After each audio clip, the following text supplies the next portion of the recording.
existe una ley universal que ni los reyes más poderosos ni los tiranos más crueles han podido vencer: la muerte. Desde el principio de los tiempos, la regla es clara: todos, absolutamente todos, tenemos que morir. Lamentablemente, ese es el destino inevitable que está preparado para todos nosotros.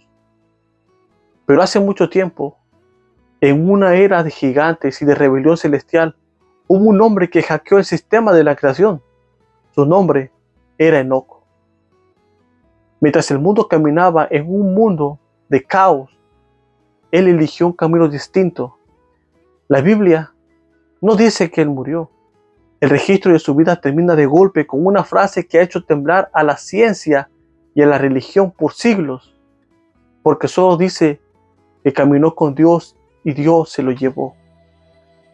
Pero aquí es donde la lógica choca y la teología tiembla, porque si en la misma escritura, en el libro de Génesis, capítulo 3, en el libro de Juan, capítulo 3, versículo 13, dice que nadie subió al cielo, sino el que descendió del cielo, entonces, ¿en dónde está Enoc?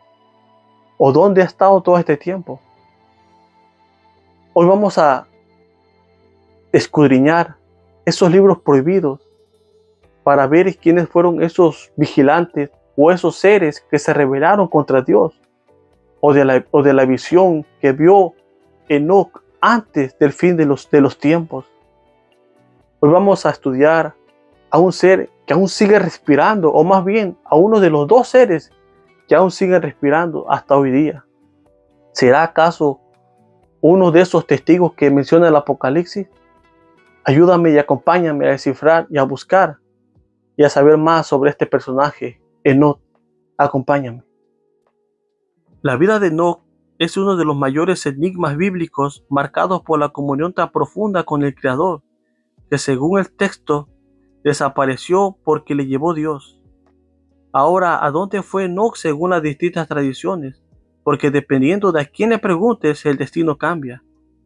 El término griego usado en el libro de Hebreos 11:5 es metatitemi, que significa trasladar o cambiar de lugar. La visión clásica dice que no fue a la presencia directa de Dios, que es el tercer cielo, sino que fue removido o trasladado de la esfera terrestre para evitar la muerte física. Muchos teólogos sugieren que fue llevado al paraíso terrenal, el Edén, y otros dicen que fue al seno de Abraham, que según algunas tradiciones judías siguen existiendo en una dimensión protegida fuera del alcance humano. Si nos salimos del canon bíblico y entramos a la tradición, el libro de Enoc, muy influyente en los primeros siglos, el destino es mucho más detallado. Se dice que Enoc viaja a través de los 7 cielos, que se convierte en el escriba de la justicia, e incluso en la tradición mística judía, Kabbalah, se dice que Enoc fue transformado en el ángel Metatrón, el ser más cercano al trono de Dios.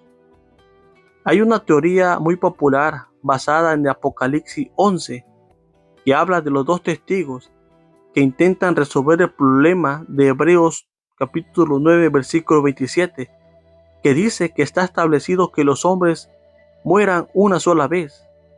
Muchos creen que Enoc y Elías son los dos testigos que regresarán a la tierra en el fin de los tiempos para predicar, ser asesinados y finalmente experimentar la muerte que según se saltaron hace miles de años.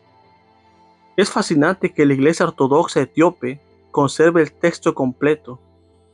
Sin su tradición, el libro de Enoc se hubiera perdido por completo, quedando solo un fragmento. Lo más curioso es que aunque no es canónico para católicos o para protestantes, el Nuevo Testamento lo cita directamente en la epístola de Judas, en el versículo 14 y 15.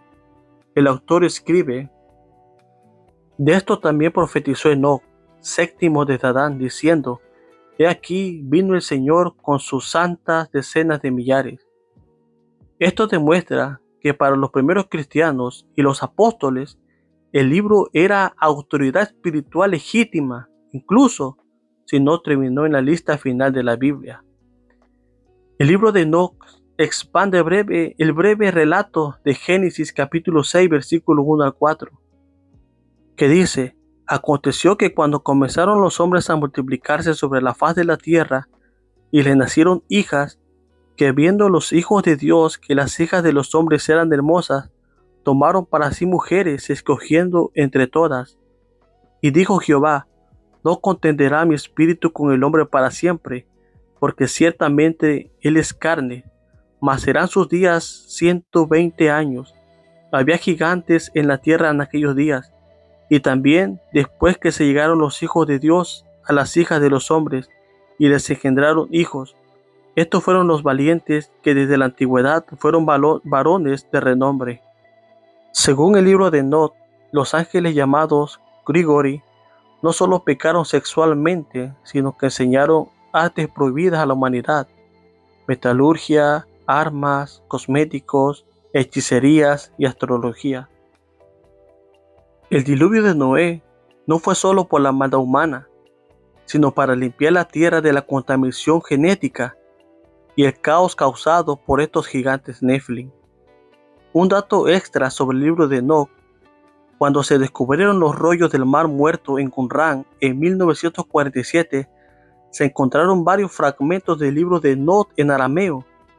Esto probó que el libro no era invención medieval como muchos otros textos, sino un texto auténtico y muy leído en tiempos de Jesús.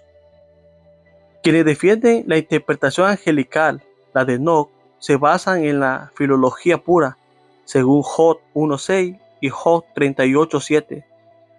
Se refieren inequívocamente a seres celestiales o ángeles. Los defensores de esto preguntan si solo fue una unión entre humanos, setitas y cainitas. ¿Por qué la descendencia fueron gigantes Nephilim y héroes de renombre? Una línea de líneas genealógicas morales no suele producir anomalías físicas.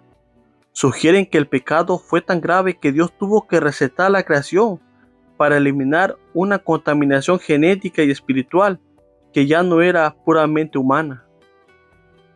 La visión de los setitas, la mezcla de líneas humanas.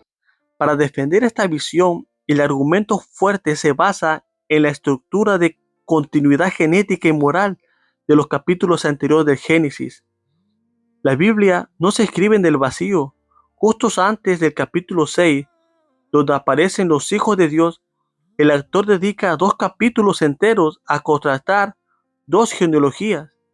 El capítulo 4 de la línea de Caín, caracterizada por asesinatos, el orgullo de Lamed y el alejamiento de Dios, y en el capítulo 5, la línea de Seth, caracterizada por hombres que comenzaron a invocar el nombre de Dios como Enos, Enot y Noé.